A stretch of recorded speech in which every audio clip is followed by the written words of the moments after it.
में जो बड़ी खबर आ रही है उसके लिए मैं रुख करूंगी विवेक का। विवेक, और बड़ी खबर शंघाई से यह है कि जो लोग चीन के बाहर से आ रहे हैं और कोरोना पॉजिटिव हैं, उन्हें डिटेन कर दिया जा रहा है। यह बड़ी खबर हम आपको बता रहे हैं। चीन ने सख्ती से लॉकडाउन लागू किया है और लगातार अब वो और ज्यादा नियम सख्त करते जा रहे हैं, क्योंकि लगातार वहां पर कोरोना के केसेस बढ़ रहे हैं। तो अब बड़ी खबर यह है कि जितने लोग चीन से बाहर आ रहे हैं उन्हें डिटेन किया जा रहा है। अब प्रशासन भी सख्त हो गया है। पहले से ही कोरोना को लेकर सख्त कानून अपनाए गए थे चीन में, ताकि ये जो संक्रमण फैल रहा है तेजी से उसको कम किया जा सके, लेकिन पूरी की पूरी चीन की सरकार नाकाम रही। और अब ये अपडेट है कि अब जितने लोग बाहर से आ रहे हैं उन्हें डिटेन कर लिया जा रहा है।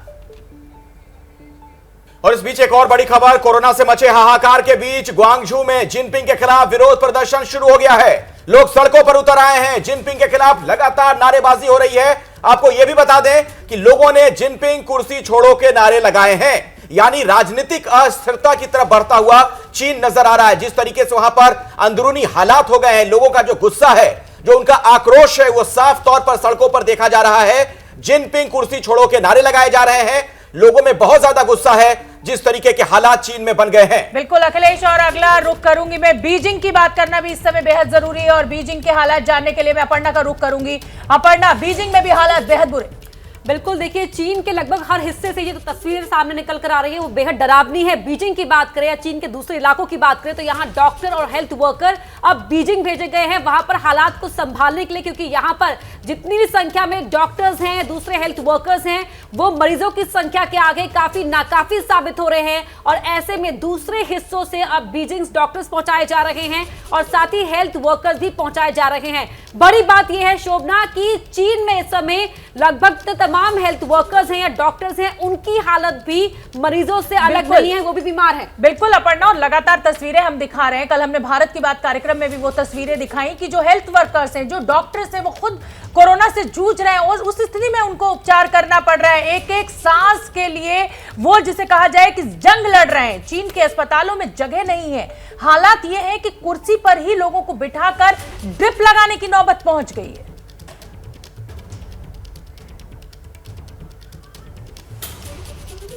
तो ये तस्वीरें आप देखिए किस तरीके के हालात हैं। अस्पताल में बेड की कमी है, कुर्सी पर लोग बैठे हुए हैं और ये तमाम वो लोग हैं जो कोरोना पीड़ित है। आप सोचिए शरीर में कितना दर्द होता है, सिर में कितना दर्द होता है, सांस लेना मुश्किल होता है और ऐसे में कुर्सी पर बैठे बैठे इनको ड्रिप लगाई गई है। मजबूरी है लोगों की, क्योंकि बिस्तर नहीं है। आप अस्पताल पहुंच भी जाइए किसी तरीके से तो वहां पर उपचार के लिए सुविधाएं नहीं है। कोरोना विस्फोट हुआ है चीन में और इतनी बुरे हालात हैं कि आप सोच नहीं सकते। ये कक्षा की क्लासरूम की मैं आपको तस्वीरें इस समय दिखा रही हूं आपकी टीवी स्क्रीन पर। ये वो छात्र हैं जो अभी इस वायरस से पूरी तरह ठीक नहीं हुए हैं, लेकिन पढ़ने के लिए पहुंच गए हैं और क्लासरूम में इनको ड्रिप लगाई जा रही है।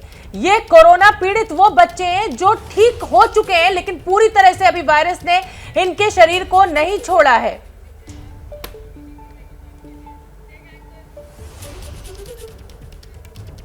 और इस समय की बड़ी खबर बीजिंग से आपको बता दें, बीजिंग में कोरोना से हालात बेहद बुरे हैं। चीन के दूसरे इलाकों से डॉक्टर और हेल्थ वर्कर्स को बीजिंग भेजना पड़ रहा है। और सिर्फ बीजिंग नहीं, चाहे आप शंघाई की बात कर लीजिए, चाहे आप ज्वांगजू की बात कर लीजिए, हर जगह स्थिति इतनी खराब है कि हेल्थ वर्कर्स को एक शहर से दूसरे शहर भेजना पड़ रहा है। हेल्थ वर्कर्स जो है वो बड़ी संख्या में कोरोना पीड़ित है। मुझे लगता है कि इस स्थिति में अखिलेश, विदेशों से अब चीन को लगता है कि हेल्थ वर्कर्स और दूसरे जो नर्सेज हैं या दूसरी जो दवाई की सुविधा है वो मंगानी पड़ेगी। बिल्कुल, और कल ही खबर ये आई थी शोभना की जो मेडिकल के स्टूडेंट हैं भारत में भी, चीन में जो लोग पढ़ाई करते हैं उन्हें भी कहा गया कि आप वापस लौटें, ज्वाइन करें। मतलब जिस तरीके की स्थिति बनी हुई है इसी से आप अंदाजा लगाइए मतलब अव्यवस्था का आलम वहां पर क्या है। जो अस्पताल की तस्वीरें आप दिखा रही थी कि कई लोग एक साथ बैठे हुए हैं और बैठकर ड्रिप लगवा रहे हैं, कभी आपने भारत में शायद ही ऐसा देखा हो। बिल्कुल, स्थिति बेहद खराब है। और मैं सोनल का रुख करना चाहूंगी। सोनल, बुजुर्ग, बच्चे, कोई भी हो, कोई भी उम्र हो, कोरोना से स्थिति बेहद खराब। बिल्कुल शोभना, मैं ये कहना चाहूंगी बुजुर्गों को ज्यादा अफेक्ट करा और बच्चों को, क्योंकि कहना कहीं बुजुर्गों की इम्यूनिटी काफी तौर पर वीक मानी जाती है और साथ ही बच्चों की, क्योंकि जो मध्य वर्ग के जो लोग होते हैं यानी कि यंगस्टर्स, तो कहीं ना कहीं उनके लिए बच पाना थोड़ा आसान रहता है।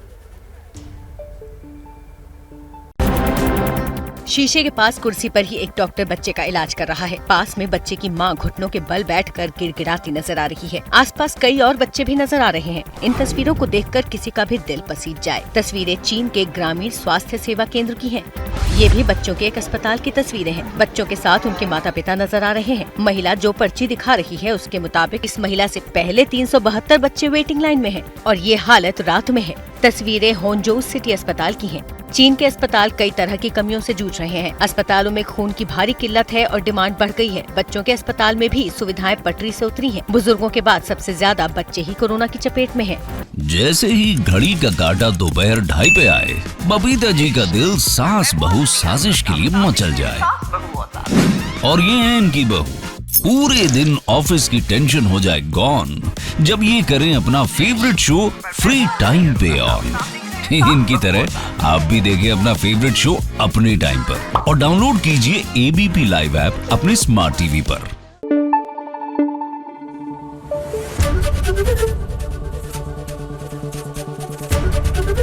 एबीपी न्यूज आपको रखे आगे।